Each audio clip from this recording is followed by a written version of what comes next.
तो ये वीडियो होने वाली है आपकी DSSB की, ठीक है। PYQ जो मैं सीरीज़ करवा रहा हूँ ये आपके जितने भी अपकमिंग एग्ज़ाम है DSSB के लिए, सब के लिए रेलिवेंट रहेगी।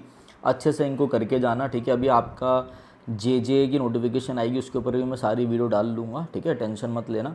आओ ज़रा ये वीडियो देखते हैं। वीडियो आपके लिए सबसे ज़्यादा इंपॉर्टेंट रहेगी दास 2 के लिए, IT ग्रेड असिस्टेंट के लिए, आपका PRT TGT अभी जो आपके MTS चल रहे हैं उनके लिए, और आपका JJ के लिए भी, ठीक है। DSSB JJ का पेपर लेगा डिस्ट्रिक्ट कोर्ट का, ठीक है।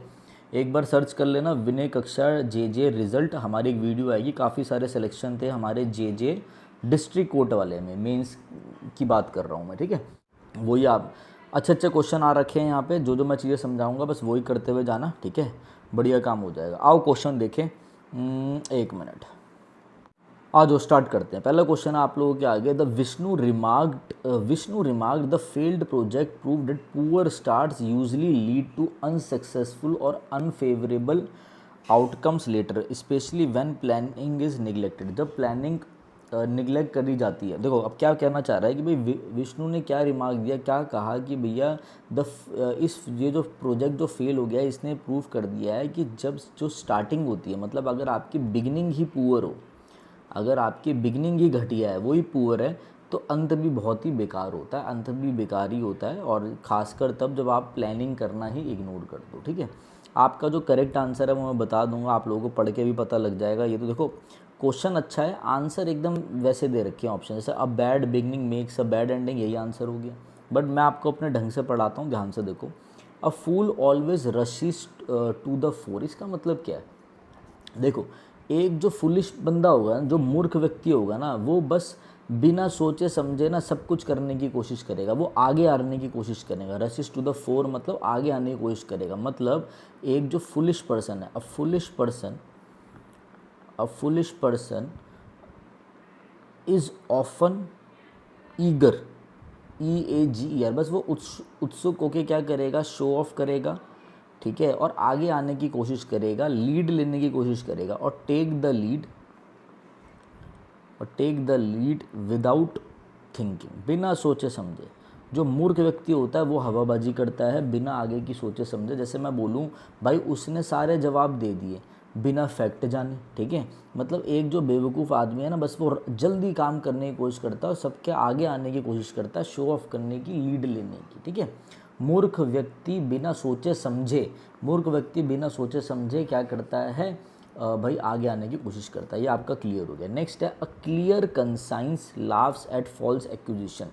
क्लियर कंसाइंस का मतलब है जिसका मन साफ होता है, वह झूठे, किसी ने आपके ऊपर फॉल्स एक्यूजिशन मतलब होता है आरोप लगाना, तो जिसका मन साफ होता है वो झूठे आरोपों से नहीं डरता। मतलब एन ऑनेस्ट पर्सन, ऑनेस्ट हमेशा ध्यान रखना, ऑनेस्ट के साथ एन आता है, कई बार बता चुका हूँ।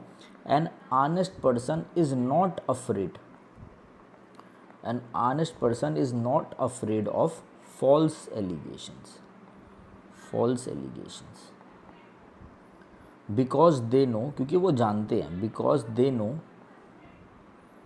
they are innocent। जो आदमी सच्चा होगा ना, उसके बारे में कोई कितना ही बोलेगा इसने गलत किया है, वो नहीं डरेंगे, क्योंकि उनको अंदर ही अंदर पता है कि भाई मैं इनोसेंट हूँ, मैं सच्चा हूँ, ठीक है। तो ये चीज़ें ध्यान रखना। अच्छा, आंसर क्या है आपका? A bad beginning makes a bad ending. मतलब कि अगर कोई चीज़ स्टार्ट ही ख़राब होती है, इधर लिख देता हूँ छोटे से में, ठीक है। अगर जैसे मैं यहाँ पे सिंपल सा लिखता हूँ, इफ़ समथिंग, STH का मतलब है something, if something starts badly, अगर कोई चीज़ स्टार्ट ही ख़राब होगी तो उसका जो अंत होता है वो भी ख़राब ही होता है। It is likely to finish badly. देखो इसी खिचड़ी में से आपके क्वेश्चन आते हैं पेपर में, ध्यान रखना। कई बच्चे क्या है, जो नए बच्चे को कहते हैं अरे PDF दे दो। अरे भाई ये जो मैं एक्स्ट्रा समझा रहा हूँ ना, इसी में से फंसेगा पेपर में, बस आप ये ध्यान रखो। अब यहाँ लिखने की जगह नहीं है तो इधर कर लेते हैं। क्या? A cursed cow has short horns. मतलब a cursed cow has short horns, इसका मतलब क्या है कि मतलब जो लोग धमकियाँ देते हैं ना, वो कुछ नहीं कर पाते। People who make a lot of threats, जो बार बार बोलते हैं ना मैं ये कर दूंगा, मैं वो कर दूंगा, वो कुछ नहीं कर पाते, ठीक है। Often have little power to harm other. जो हमेशा बोलेगा ना अरे मेरे साथ ये होगा, मैं ये कर दूंगा, मैं वो कर दूंगा, मतलब जो लोग धमकी देते हैं ना उनके पास अक्सर कोई शक्ति वक्ति नहीं होती, ठीक है, मतलब बहुत कम शक्ति होती है किसी को भाई हार्म कर पाएंगे, ठीक है, ये चीज़ ध्यान रखना। अकस्ट काउ हैज़ शॉर्ट हॉर्न्स, मतलब अकस्ट काउ के कैसे हॉर्न होते हैं, छोटे सिंग होते हैं, तो क्या ही हार्म करेंगी ये, जो ज़्यादा चिल्लाए, जो ज़्यादा बोले, ऐसे ध्यान रखना जो मैं आपको लिंक करवा रहा हूँ, यही एग्ज़ाम में काम आएंगी चीज़ें। आंसर हो जाएगा आपका थर्ड। आगे आ जाओ, आगे देखते हैं भाई। The abandoned house looked forlorn. Forlorn आपका वर्ड है जो यहाँ पे मार्क्ड है, पेपर में आया हुआ क्वेश्चन है। फॉरलॉन का मतलब क्या होता है, इसका मतलब होता है कि कोई चीज़ जो वीरानी हो, ठीक है, मतलब एक ऐसी चीज़ आप ये मान के चलो वो डेसोलेट हो, DESOLAT, एक ऐसा घर जो सब लोग उसे छोड़ के चले गए हैं, और वो कैसा घर है, वो एकदम डेसोलेट है, या कोई इंसान डेसोलेट है तो वो इंसान बड़ा लोनली फील करता है, ठीक है, उदासी भरा है। अब घर तो उदासी भरा होने, ये तो वीरान है, अकेला है, ठीक है, तो बड़ी मिजरेबल कंडीशन में, जब अकेला इंसान होता है तो उसकी कंडीशन मिजरेबल मतलब होता है बड़ी दुख दुविधा वाली, ठीक है। तो अबेंडेंड हाउस का मतलब क्या, जिस हाउस में कोई नहीं रहता, खाली हाउस। लुक कैसा दिखाई देता है रात में, एकदम वीराना, एकदम सुनसान सा, ऐसा। आउटडेटेड मतलब होता है कि कोई भी चीज़ जो पुरानी हो गई हो, ऑब्सोलीट हो गई हो, ऑब्सोलीट, OBSOLET, पुरानी टेक्नोलॉजी, ऑब्सोलीट मतलब नो लॉन्गर इन यूज़, जो अब इस्तेमाल में नहीं है। क्या आप नोकिया के फ़ोन अब यूज़ करते हो, जिसमें मछली वाली गेम आती थी? कई बच्चों को तो पता भी नहीं होगा कि किसकी बात कर रहा हूँ मैं, नहीं भाई।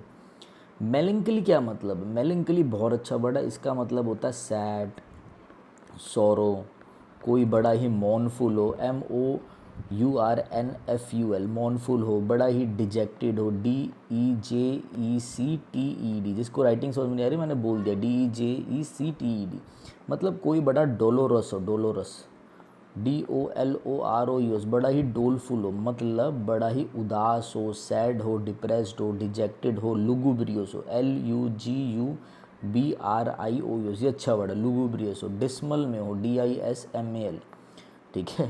तो ये तो आपकी रामबाण सीरीज़ ही मुझे लग रहा है कहीं स्टार्ट ना हो गई हो सिनोनिम की, ठीक है। तो मेलंकली मतलब ये सारे वर्ड आपके DSSB के एग्ज़ाम के लिए इंपॉर्टेंट है, करके जाना, ये भी नहीं होगा, ठीक है। तो भाई कैसा घर जो कैसा, सॉरी, तो ये सारे वर्ड भाई DSSB के एग्ज़ाम के लिए अपने करके जाना आप लोग, ठीक है। अच्छा, तो कैसा है, डेसोलेट है, अकेला अकेला रखता है, बड़ी मिजरेबल कंडीशन में, मेलंकली आपका आंसर हो जाएगा। आउटडेटेड कोई पुराना तो है नहीं। इनडिफरेंट का मतलब होता है, इनडिफरेंट का मतलब है उदासीन, लैक ऑफ इंटरेस्ट, ठीक है। अपैथी, APATHY, ये वर्ड ध्यान रखना, अपैथी मतलब भी होता है उदासीनता, lack of interest, lack of enthusiasm, apathy बहुत आता है पेपर में। कोजी मतलब होता है एकदम आरामदायक, कंफर्टेबल, क्या कोजी ब्लैंकेट है यार, एकदम कंफर्टेबल, कंफर्टेबल तो होगा नहीं। मेलंकली का मतलब ये डेसोलेट, मतलब अकेला, और सैड भी, मिजरेबल कंडीशन में है, दुखी, ऐसा ऐसा। तो ऑप्शन कटिंग में से हमने बता दिया कि ये आंसर है, ऐसे समझो बात को, ठीक है। आ जाओ आगे। The speaker's remark were courteous even while expressing disagreement. ये बंदा था, ये स्पीकर बोल रहा है, अब इस स्पीकर की इस बंदे से सोच नहीं मिल रही, तब भी वो जो अपना डिसएग्रीमेंट दिखा रहा है कि मैं तुम्हारी बात से सहमत नहीं हूँ, वो तब भी बहुत अच्छे से, बहुत प्यार से दिखा रहा है, कर्टियसली दिखा रहा है। कर्टियस का मतलब है एकदम पोलाइटली दिखा रहा है, ये नहीं कि जो आजकल की गोदी मीडिया है और बाकी लोग हैं वो लड़ जाते हैं आपस में, मारने पीटने को उतर जाएंगे, ठीक है। रिस्पेक्टफुल है, कर्टियस इज रिस्पेक्टफुल। अब आपको इसका एंटोनियम बताना है, एंटोनियम। अनविलिंग का मतलब होता है कि कोई बिना इच्छा के, अनिच्छुक, ठीक है, अनिच्छुक ठीक है, मतलब रिलक्टेंट, RELUCTANT, रिलक्टेंट मतलब बेमन से, अनविलिंग मतलब आपका मन नहीं है करने का कुछ, ठीक है। हेजिटेंट का मतलब होता है नर्वस हो जाना, हिचक होना, हिचकिचाना, नर्वस हो जाना। नहीं भाई, इसका आंसर क्या जाएगा, ये है बड़े पोलाइट और रिस्पेक्टफुल। रिस्पेक्टफुल, इस देखो रिस्पेक्टफुल तो उसका सिनोनिम चले जाएगा, ये भी नहीं होगा, तो बचा क्या, हीडलेस बचा। हीड, देखो हीड एक ऐसा वर्ड है, हीड का मतलब होता है कहीं पर अटेंशन पे करना, पे हीड, जैसे लिखा आता है पे हीड, ठीक है, तो पेइंग अटेंशन। अगर पे नो हीड हो जाएगा तो पेइंग नो अटेंशन, ठीक है। तो यहाँ पे हीड नहीं है, हीड लेस लिखा हुआ है। हीड लेस का मतलब होता है मेरे भाई कि कोई बंदा बड़ा ही रूड है, कोई बंदा आपकी बात को सुन ही नहीं रहा, आपको लेके इनकंसिडरेट है, सोच ही नहीं रहा वो आपके बारे में, ठीक है। और बहुत ही हीडलेस है, मतलब बहुत ही जल्दी में कोई चीज़ कर रहा है, मतलब केयरलेस है, केयरलेस। तो ऑप्शन कटिंग से हम फिर समझ गए कि ऑप्शन, देखो बिल्कुल परफेक्ट नहीं जाएगा कोई, ऑप्शन कटिंग से हम फिर समझ गए भाई हीडलेस आपका आंसर हो जाएगा। जिसको नहीं भी आता था उसे ऑप्शन कटिंग आनी चाहिए, ठीक है मेरे भाई। तो नेक्स्ट हम लोग आते हैं, नेक्स्ट है आपका फ्यूचर टेंस में आपने बताना है इसको by the next year he complete. देखो फ्यूचर टेंस का क्या होगा भाई, अब देखो जैसे ही कंप्लीटेड, सब्जेक्ट आ रहा है, V2 आ रहा है, ये तो आपका सिंपल पास्ट हो गया। देखो DSSB में ना ये फॉर्मूला बेस्ड चीज़ें बहुत हैं, तो ये रिवाइज करके ज़रूर जाना, ठीक है। 150 ग्रामर की रूल्स दे सकते हो आप, ठीक है। अच्छा देखो ये हमारा बैच है भाई सुपर 100 बैच आप लोगों के लिए आउट। अगर कोई भी किसी भी एग्ज़ाम की तैयारी कर रहा है DSSB के लिए, मेनली आपकी दास 2 हो गया, IT ग्रेड असिस्टेंट हो गया, TGT PRT, ठीक है। अगर किसी भी एग्ज़ाम की आप तैयारी कर रहे हो तो ये बैच हमारा ले लो। इसमें मैं डेली आपको टारगेट भेजता हूँ। जैसा पहले मैं आपका एक टेस्ट लूँगा इसमें, जैसे आप इसको लेंगे फिर मैं आपका टेस्ट लूँगा, फिर उसके एनालिसिस करके मैं आपको डेली टारगेट भेजूँगा कि बैच कैसे पढ़ना है। इसमें आपका पूरा रीजनिंग भी है, इसी में आपका मैथ्स भी है, इसी में इंग्लिश भी है, इसी में हिंदी भी, और जीके की कुछ इंपॉर्टेंट PDF है। इसी में आपको 20 फुल मॉक टेस्ट सीरीज़ भी मिल जाएगी पूरी। तो यहाँ से बाहर आपको नहीं पढ़ना। एक फुल फ्लेज बैच हो गया, 999 का ये बैच रहेगा। किसी को कोई भी दिक्कत लगे, पूछना हो कुछ, तो आप ये हमारा नंबर है 9289609096, इस पर आप व्हाट्सएप पे मैसेज कर सकते हैं, हमारी टीम रिस्पॉन्ड कर देगी आपको, ठीक है। आज जो देखते हैं, तो सब्जेक्ट V2 ये सिंपल पास्ट हो गया। अब देखो यहाँ पे ही हैज़ कंप्लीटेड, ये क्या है आपकी हेल्पिंग वर्ब हो गई V3, ये तो हो गया प्रेजेंट परफेक्ट टेंस, ठीक है। ये हो गया आपका सिंपल फ्यूचर टेंस। अब आपको बोलना क्या, आपको बोलना by next year he will complete the course. मतलब देखो he will complete the course का मतलब है कि वह फ्यूचर में कोर्स कंप्लीट करेगा, वह ये काम करेगा। बट जब मैं किसी पर्टिकुलर टाइम को डिनोट करते हुए ये बोलूँ कि ये उस टाइम पे वो काम कर चुका होगा, उस सेंस के लिए मेरे को फ्यूचर परफेक्ट यूज़ करना होता है, ठीक है। ये अच्छा क्वेश्चन है, वैसे आसान है बट आना चाहिए, कई लोग गलत कर सकते हैं। तो by next year he will have completed the course, by इस टाइम तक, अगले साल तक वो ये काम कर चुका होगा, ये सेंस है इसका, ठीक है। तो फ्यूचर परफेक्ट जब आपको एक पर्टिकुलर टाइम पे बताना है काम हो चुका होगा। नेक्स्ट देखो, the writer showed a strong dislike for something.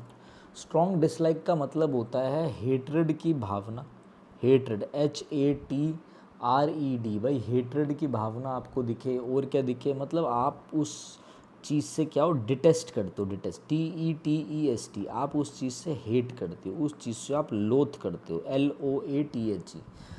तो मतलब जिस किसी चीज़ से आप क्या करते हो कि जिससे आप नफ़रत करते हो, ठीक है। तो इस चीज़ों के लिए हम लोग वर्ड यूज़ करते हैं आपका लोथ, डिटेस्ट, हेट, और वर्ड हम यूज़ करते हैं एवर्ड्स। एवर्ड्स का मतलब भी होता है टू डिसलाइक समबडी, डिसलाइक करना। तो आंसर हो गया आपका एवर्जन, ठीक है। Showed a strong desire for something, showed aversion, आपको एक नाउन चाहिए था। अट्रैक्शन मतलब है कि कोई भाई आपका मन मोह ले, आप उसकी तरफ अट्रैक्टिव हो जाओ, ठीक है। जैसे एक वर्ड ध्यान रखना, कैरिज्मेटिक, CHARISMATIC। देखो पार्ट ऑफ स्पीच दोनों की अलग अलग है, पर मतलब से में कैरिज्मेटिक का भी मतलब होता है कोई आपको एल्यूर कर ले, अट्रैक्ट कर ले, ठीक है। एल्यूर कर ले, कोई आपको अट्रैक्ट कर ले अपनी तरफ ना, खींच ले कोई। तो ये चीज़ें आपको पता होनी चाहिए, ठीक है, ये चीज़ें ध्यान रखना। आ जाओ आगे देखें ज़रा। तो डिवोशन मतलब आप डेडिकेटेड हो किसी की तरफ, अफेक्शन मतलब कि इससे प्यार मोहब्बत होना, किसी के प्रति भावना होना, ठीक है, खींचे चले जा रहे हो। एवर्जन आपका आंसर हो गया। आ जाओ, कुछ था नहीं इन क्वेश्चनों में। करेक्ट स्पेलिंग बतानी थी, ही मस्ट बी कॉशियस की स्पेलिंग गलत है। कॉशियस की स्पेलिंग होती है आपकी CAUTIOUS। कॉशियस मतलब सावधान होना, कॉशियस मतलब होता है सावधान होना, विजिलेंट होना, VIGILANT, वॉचफुल होना, WATHFUL, वॉचफुल होना, एकदम सावधान, सावधानी से सारी चीज़ें करना, ठीक है, सावधान रहना। दूसरा आप इसे बोल सकते हो, दो वर्ड ध्यान रखना, एक वेरी और एक वर्ड ध्यान रखना कैरी, CHARY, ये पूरे सावधानी वाले वर्ड हैं, ठीक है। भाई आपको एकदम सावधान रह के चलना है, ऑब्जर्वेंट रह के चलना, ऑब्जर्वेंट, OBSERVANT। तो ये आपके कुछ वर्ड हो गए। कॉशियस मतलब है केयरफुल टू अवॉइड, मतलब सावधान रहना, सतर्क रहना। जैसे बी कॉशियस, मैं बोलूँ बी कॉशियस वाइल ड्राइविंग, भाई सावधान रहो ड्राइविंग करते टाइम, ठीक है ना। तो ये चीज़ें ध्यान रखना। The scientist is known for is introducing new ideas and methods, नए मेथड्स को, न्यू टेक्नोलॉजी को, न्यू आइडियाज़ को, क्रिएटिव आइडियाज़ को हम क्या बोलते हैं? इनोवेशन बोलते हैं। कंजर्वेशन इज़ बचाना, कुछ प्रिजर्व करके रखना, कुछ सेव करना, ठीक है। डेरिवेशन कोई चीज़ किसी चीज़ से ऑब्टेन होके निकली है, डिराइव्ड होके निकली है, ये चीज़ इसमें से निकली है, इसका मीनिंग इससे निकला है। रिपीटेशन मतलब बार बार। इनोवेशन क्या क्वेश्चन पूछ रखा है, आसान सा ही। अच्छा देखो, एक्टिव पैसिव और नरेशन बहुत आ रहा है तो ध्यान से देख लो।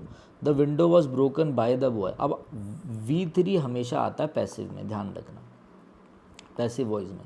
अच्छा, वॉस प्लस V3 किस में आता है पैसिव वॉइस में? कौन से टेंस के? सिंपल पास्ट के टेंस के। और सिंपल पास्ट के टेंस का एक्टिव वॉइस का क्या होता है? सब्जेक्ट V2 ऑब्जेक्ट, कोई हेल्पिंग वर्ब नहीं आती, ठीक है। तो ये हेल्पिंग वर्ब है, कट गया, ये हेल्पिंग वर्ब है, ये कट गया, बस सब्जेक्ट के बाद V2 चाहिए। The boy broke the window, बस ये होना चाहिए, ये आंसर है आपका। किसी को बेसिक से पढ़ना हो तो भाई आप हमारे कोर्स में भी इनरोल हो सकते हैं, अभी हमारी गाइडेंस भी चल रही है उसमें 1-to-1, ठीक है। आ जाओ। If Sheetal dash to the discussion she dash the debate. देखो, जब भी पास्ट की कोई आपका पास्ट का कोई ऐसा इवेंट हो जो नहीं हुआ हो, जो मिस हो गया हो, ये पास्ट का ऐसा कोई इवेंट हो जो मिस हो गया हो, समझ लो कि मैं ऐसा करता तो ये हो जाता, तो उसके लिए एक सिनेरियो याद रखना। इफ़ के साथ सब्जेक्ट, ये आपको मैंने ऑलरेडी सब पढ़ा रखा है, सब्जेक्ट V2।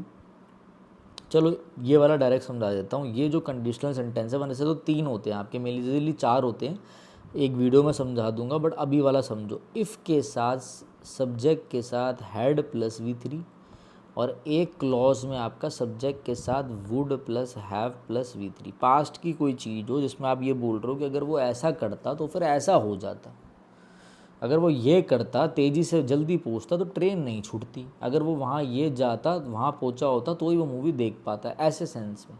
जैसे if Sheetal dash to the discussion she dash to the debate. अगर मैंने ये रट्टा मार रखा हो पेपर में, समझो, मैं लॉजिक भी बताऊंगा, सब बताऊंगा, रट्टा मार रखा तो मैं सीधा पकड़ता had V3 would have heard, यही आंसर हो गया। ये इफ़ हैज़ तो आता ही नहीं, जब पास्ट का इवेंट है तो हैज़ तो आ ही नहीं सकता, कट गया। वेंट वाला आ सकता है मगर वो सेंस बैठेगा नहीं, और वेंट यहाँ पे लग रहे हो तो आगे विल लगा दोगे आप, इधर पास्ट का है तो उधर विल लगा दोगे, कोई सेंस ही नहीं है। ये वुड हैव गॉन होता नहीं है, हमेशा आप इफ़ वाले क्लॉज में हैड प्लस V3 रखते हो, तो ये 2 ऑप्शन तो वैसे ही काट देते हैं आप ऑप्शन कटिंग से भी कर सकते थे इसको। मेरी बात समझो कि हम कह रहे हैं कि शीतल उस डिस्कशन में गई होती, if Sheetal had gone to the discussion she dash the debate, तो उसने डिबेट अच्छे से सुनी होती। She would have, would plus have plus V3, would have heard the debate, तो उसने डिबेट सुनी होती। खत्म हो गया सेंटेंस, कुछ था ही नहीं। अनरियलिस्टिक होप, अनरियलिस्टिक इवेंट या मिसिंग किसी इवेंट को कि अगर ऐसा होता है ऐसा हो जाता, तो हम कंडीशनल सेंटेंस में रखते हैं, ठीक है। He never dash late for class, never आ गया। अब देखो ये ऑलवेज, ये कुछ एडवर्ब ध्यान रखना, हमेशा के लिए, कभी नहीं, नेवर, ये सारे आते हैं आपके सिंपल प्रेजेंट टेंस को दिखाते हैं। सिंपल प्रेजेंट टेंस, इसमें सब्जेक्ट V1 S और ES और ऑब्जेक्ट आता है। डिपेंडिंग के सब्जेक्ट प्लूरल है तो S और ES नहीं आएगा। कमिंग तो होगा ही नहीं, बिना हेल्पिंग हुए कमिंग लिख दूँ। ही सिंगुलर है तो कम्स आना चाहिए, देखो कट गया ना, बता रहा था मैं, हैज़ बीन कमिंग, वो कभी भी नहीं आ रहा है क्लास के लिए, तब से लेकर अब तक, क्या सेंस दे रहा हूँ, कुछ क्या था इस क्वेश्चन में? He never come. बट ये क्वेश्चन स्कोरिंग है, बट कई बार जल्दबाजी में अगर आप प्रैक्टिस नहीं करो तो गड़बड़ कर जाते हैं। शी इज़ सुपरलेटेड डिग्री, तो she is the best student, ये तो बहुत हल्के हैं भाई ये तो, ठीक है। आ जाओ भाई, देखिए, डिस्पाइट बीइंग एग्जॉस्टेड, भाई थके होने के बावजूद भी जो साइंटिस्ट है वो वर्क करता है लेट, पी वाला तो आगे आएगा। एक बार थके होने के बावजूद भी होपिंग करता है, कौन होपिंग करता है? क्यों तो कट गया। थके होने के बावजूद भी, एस वाला भी चेक कर लेता हूँ, एंड एनालाइज करता है, कौन करता है? एस वाला भी कट गया, ये 2 तो कट गए भाई, अब बचे ये दो बचे हैं मेरे, पी इसको चेक कर लेता हूँ।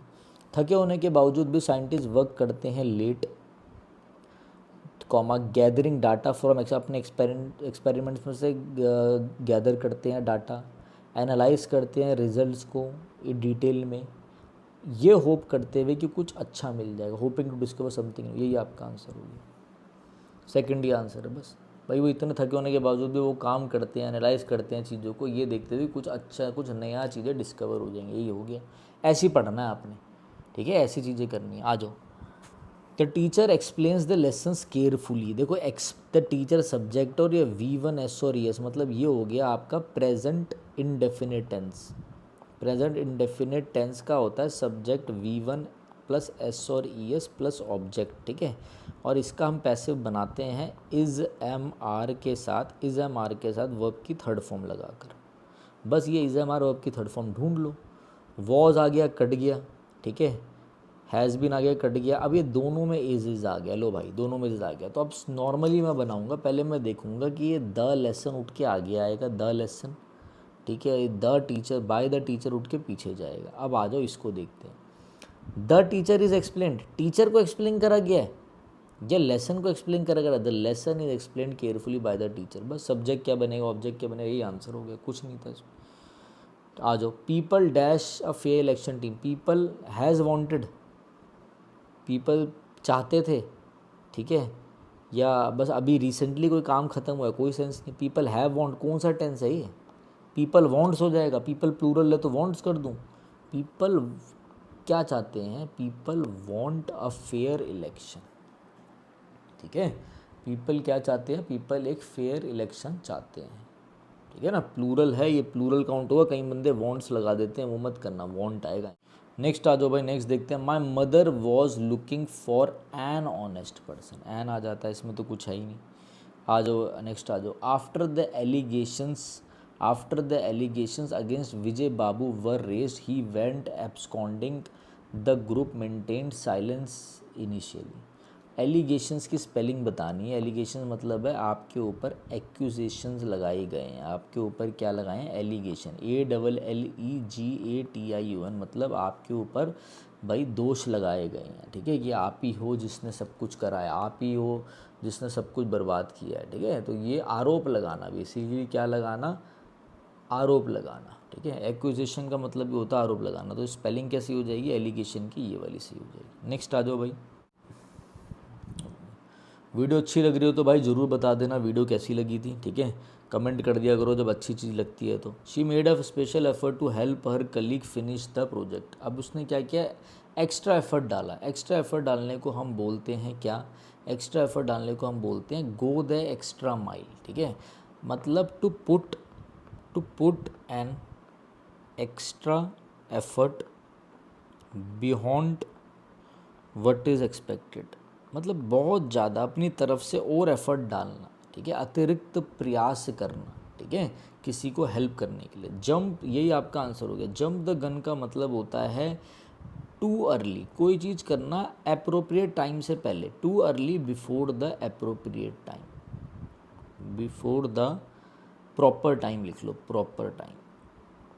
कोई चीज़ जो बहुत जल्दी करना, जल्दबाजी में करना, ठीक है। जैसे रिजल्ट आने का टाइम था 1 बजे, आप उसको पहले ही अनाउंस कर दो। He jump the gun. Hit the nail on the head का मतलब होता है टू डू एग्जैक्टली, सही टाइम पे सही चीज़ करना। To do exactly the right thing, सही टाइम पे सही चीज़ करना, एकदम बिल्कुल सही बात करना। ये आपका आंसर हो जाएगा। पुल हर वेट का मतलब क्या है, पुल हर वेट, ठीक है। मतलब अब पुल हर वेट का मतलब है भाई अपना वेट खुद उठाना, मतलब अपनी जिम्मेदारी के अनुसार काम करना, अपना योगदान देना। मतलब ऐसे समझो इसको कि जैसे मैं बोलूँ हर टीम मेंबर ने अपना अपना काम अच्छे से किया। Every team member pulled their weight so the project was completed on time. जिससे जो प्रोजेक्ट है वो टाइम पर कंप्लीट हो जाए। तो सब ने अपना अपना योगदान दिया। इसका मतलब है अपना अपना काम करना। To do your share of work, भाई मैं ये काम करूँगा, तू ये काम कर, अपना अपना शेयर ऑफ काम कंप्लीट करना, अपना अपने हिस्से का काम, ठीक है। Went the extra mile. तो ये आपका था भाई, ये अच्छे से देख लेना, ठीक है। वीडियो अच्छी लग रही है ज़रूर बता देना। और ये बैच है हमारा सुपर 100, कोई जुड़ना चाहता हो हमारे साथ जुड़ सकता है। जैसे जैसे मैं बताऊंगा बस वैसे ही टारगेट करना आप लोगों ने, ठीक है। कमेंट करके ज़रूर बता देना भाई वीडियो कैसी लगी थी। अब कल से आपकी रामबाण सिनोनियम्स भी आ रही है, रेडी रहना भाई, ठीक है। तो चलिए guys, thank you, have a nice